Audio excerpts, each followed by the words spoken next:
star, the 10-star, general of all generals. Big up yourself, Starky Banton said that. All our listeners logged in. Greetings to the world, I guess. This is Rudolph Ruddy Manning, the founding member of the group Home T, formed in 1972 as Home T4. Wow. 1972. Woo. It's a long story. I'm telling you. I mean, the first time I heard of Home T was, during your days when he collaborated with Shabarangs. Yes, that was the dancehall, in the dancehall era. Yeah. But that was the same brand name Home T with some different personnel. The singer that was on those tracks, those hit dancehall tunes, his name is Winston Tucker. Okay. He replaced me when I left and came to New York. Okay. So, that time the group was being run by Mike Bennett. You know that name, Mike Bennett. Yes, famous name. Yes. All right. But Home T was started in 1972 by Rudolph Ruddy Manning, Junior Gentles, Leroy Bennett, who is my cousin, and a friend of ours named Raymond Thousand. Wow. But after about 4 to 6 weeks, Raymond stopped coming to the rehearsals. So we three of us continued rehearsing, and one day Junior Gentles said we need another singer. So he said he's gonna get Bagger from school. That is Orville Bagger Case. Wow, another famous name. Yes. Orville Bagger Case is a renowned graphic artist. If you look on the back of most albums coming out of Jamaica from the mid 70s up to the 90s, like VP's product, and in general, you'll see the name Orville Bagger Case or Studio Case. Yeah. All right. Yeah, man. So after 6 weeks, Orville Bagger Case came into Home T. And then we started some serious rehearsal because it was a 4-man group, but 3 of us was rehearsing like for 3 weeks or so. So when Bagger Case came in, we started rehearsing in a serious way. And Home T was formed at a place called, the genesis of Home T is a place called Friendship Lane. That's in the crossroad area of St. Andrew. Right. That's where we used to hang out as young people. We used to meet there at Junior Gentle's house on Fridays and Saturday night to go to parties, like a group of young boys and girls. And then 4 of us out of the group got interested in singing.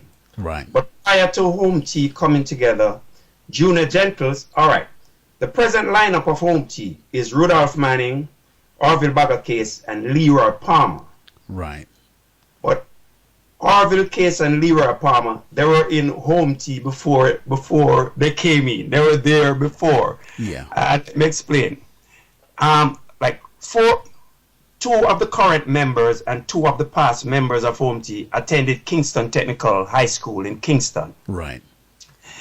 And the Kingston Technical High School was a place where a lot of talented singers attended that school. Right. There is the infamous piano room that I was told about. I didn't go to technical. Right. I went to Campion College.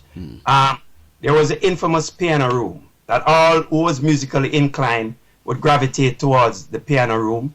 Before school, recess, lunchtime, recess again, and after school.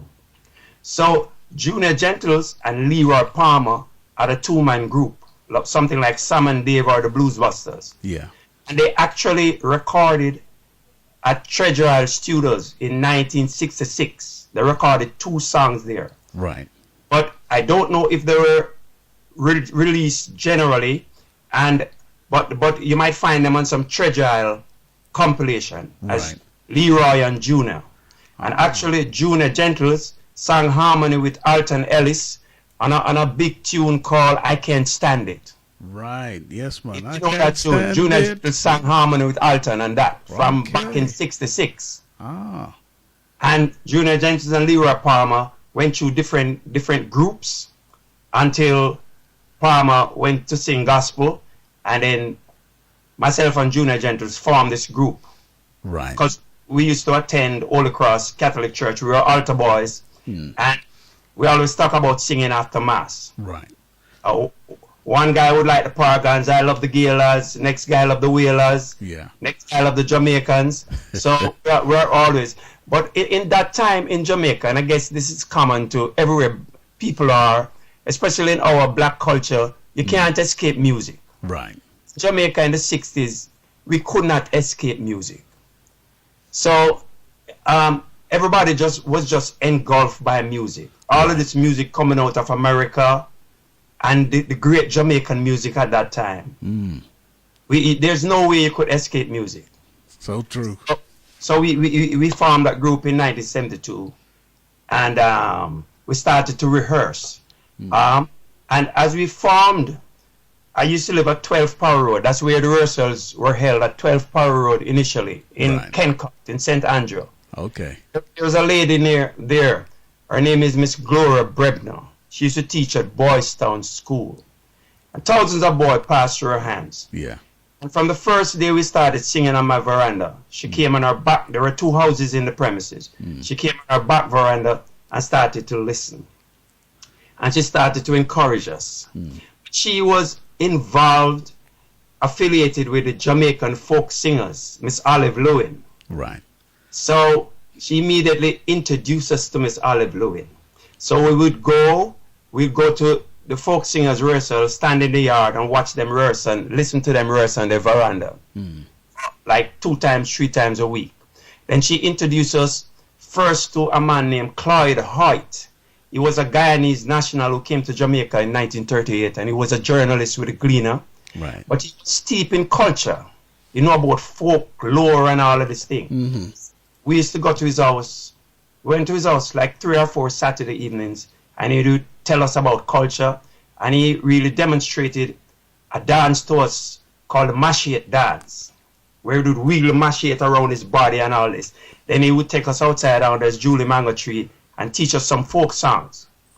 One particular folk song was a song called One Blow Me Blow, Sitira, One Blow Me Blow. And he would teach us harmony, how to hold the harmony and that. Wow. Then she introduced us to Mr. Vibart Seaford. He was the bass singer in the Jamaica, in the Miss Lowen's group, the Jamaica folk singers. He was a bass singer. Right. And we would go to his house on Saturday evenings, and he would teach us folk songs and how to hold harmonies. And I was a fan of the Gaylords from back in the 60s. I used to live at 25 Slipe Road in Kingston. Right. And a lot of the singers used to pass my house. And one day I saw B.B. Seaton, and I stopped him and told him that I was a fan of the Gaylords. So we talked. Yeah. Maybe a couple of years after, when I formed the group, I saw him again and I told him, Mr. Seaton, I have a group. I need some help. So he said, check me on Saturday. This was like a Wednesday. So he said, check me by JBC on a Saturday. So was BB still with Studio One at the time? No, he was solo. This was 1972. Okay. He just left the Gaylords. Ah, okay. But I was listening to all of the Gaylords thing, because Gaylords is my group. I would listen to all of the Gaylords. By the way, we were influenced by all of those rocksteady groups. There were dozens of great rocksteady group in Jamaica. But the Gaylords was my favorite. Right. So I asked him to help us, and he said yes. He came. So I went to pick him up at 12:30 on that Saturday by JBC, and he brought his friend with him, and the friend was the great Ken Booth. Wow. So they came to our house where we rehearsed, and we sang our little song, and then he took the guitar and tuned it, because we couldn't tune the guitar well at that time. So he tuned it to his hearing, and he gave us our parts, the harmonies to hold. Right. He ran through a couple of times, and then he said, this is the way it's supposed to sound. Then after that, Ken Booth said, baby, I could sing a song for them, let them hear how it's supposed to sound. So they sing a song, which is a favorite of mine to today. It's called Feel Like the Whole World Is Down on Me. I know that song. It was big in England in the early 70s. I think it was recorded in 1970. It was covered by the English Beats up there in England. Right. So sang that song, and then Bibi say, you know what? Come check me after work in the evenings, because we were doing 9 to 5. We weren't straight singers. We could not afford to be straight singers, or else we wouldn't have anywhere to live. Yeah. Because, you know, after our people struggled to send us to high school, we couldn't tell them that we wanted to sing. Mm-hmm. We would have to leave and go live in the bushes or something. I hear that. All of us had 9 to 5 jobs. Right. After work, we'd go to Bibi for about 2 weeks and rehearse the first song that we were supposed to record. It's a song called Mr. Fire. Mm. It was written by Junior Jenkins, the co-founder of the group. Right. And he used to live at 17 Friendship Lane. And a lane in our experience in Jamaica and anywhere like Caribbean or Africa or anywhere, there are many lanes. Yeah. You know, the lanes carry certain vibration. So this song, Mr. Fire, it tells a story about people coming down the lane to buy herb. All right? This in particular lane, it had a lot of dwelling on the right side of the lane. There was a shop at the head of the lane. Yeah. On the left side, there was a big open space. There was housing there, and there was a horse stable. That is, groom horses, because the first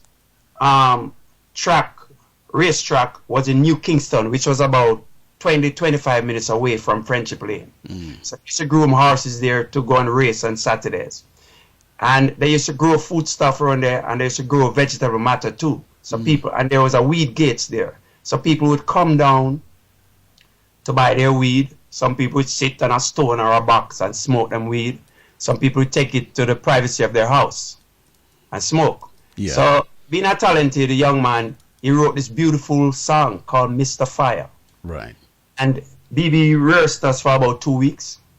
And then we recorded it. It was supposed to be recorded for Lloyd Chalmers. Okay. When after BB heard the song and he said, boy, this song is good, I'm going to tell Chalmers about it. Because at that time, Chalmers and Ken Booth and BB, they were doing a lot of recordings. Right. And those recordings were released in England. You must be aware of those recordings. A whole heap of them. Yeah. So at that time, Chalmers, he had his distributor in England and he was recording at Federal. So we went to Chalmers one Monday night and at a band rehearsal in Vineyard Town, and we sing the song for him, and Chalmers jump up out of the chair and say, yes. Because these musicians have a way to express themselves when they hear a sweet song. So he said, check me down at Federal on Wednesday. Right. But we were so stupid. We went to work. And after work, we were rushing to go to Federal. All right? Right. When we were on our way, I pick up Orville, lived in Tower Street, right in front of the General Penitentiary. Mm-hmm. We picked him up, and we're rushing on Harbour Street to go to Federal. We saw Chalmers in its green Triumph going east. So we bust a U-turn and check them and say, what's up? We're coming to record the song. Yeah. Then half and I said, we done work. We're going to Port Royal, go eat some fish and drink some beer. I work from 9 o'clock this morning. So there goes our first chance. Oh, Lord. You must have been gutted. Huh? You must have been gutted. Yeah, yes, because Chalmers had a good connect in England. And most of his things were played in England and they're legendary. Right. So if we were smart enough to say, let us take off the day and go to Chalmers, that tune would have been recorded. Right. And it could have done something in England because he had clout in England. Mm-hmm. So we decided, after that, we decided to do the song ourselves. Right. So we didn't know anything about recording, but we seeked out where the studio was, where the tape was sold, so we bought the tape. And my cousin, Donald Manning, a member of the Abyssinians, right, he came with us to the studio. He linked us up with the Inner Circle band. Okay. So we checked Ibu Cooper and the Inner Circle. We recorded at RG, the song Mr. Fire in 1972. And the lineup was Junior Gentleson, lead singer, who wrote the song. Right. Rudolph Manning, Leroy Bennett, and Orville Bagger Case. Right. All right. Inner Circle band at that time, they didn't have a permanent drummer. Right. So the drummer who played in that tune was Winston Grennan. The legendary Winston Grennan played drums. Right. Ian Lewis played bass. Cat Core played guitar.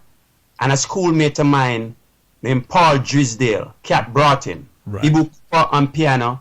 And a associate of third world, Colin Leslie. He's a businessman now. We play organ. Right. Roger Lewis was missing. He didn't come. So Paul Dresdale came in his space. So we recorded the track and we went and voiced, and it was just one take because we were so rehearsed by Mr. Seaton that Right. it's just one take, boom, and it done. Right. And there was some overdub at Randy Studio with the late Errol Thompson as the engineer. Right. And Great era. Mr. Wilson, who used to play with the Mighty Vikings, he played saxophone. Wow. And the great Larry McDonald played congos on that song. Right. It was our own label. It was on the Home T label, and the label was designed by our singer Orville Bagger Case. He used to work at a place called Graphic Arts. With music like this and music like that, general culture coming at you non-stop on Stockade Radio, UK, where you do it same way. Killer reggae music we have played all the way with a man called General Culture, #1. No, you are the 10-star general of all generals. Pick up yourself. Starky Banton said that.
I'm just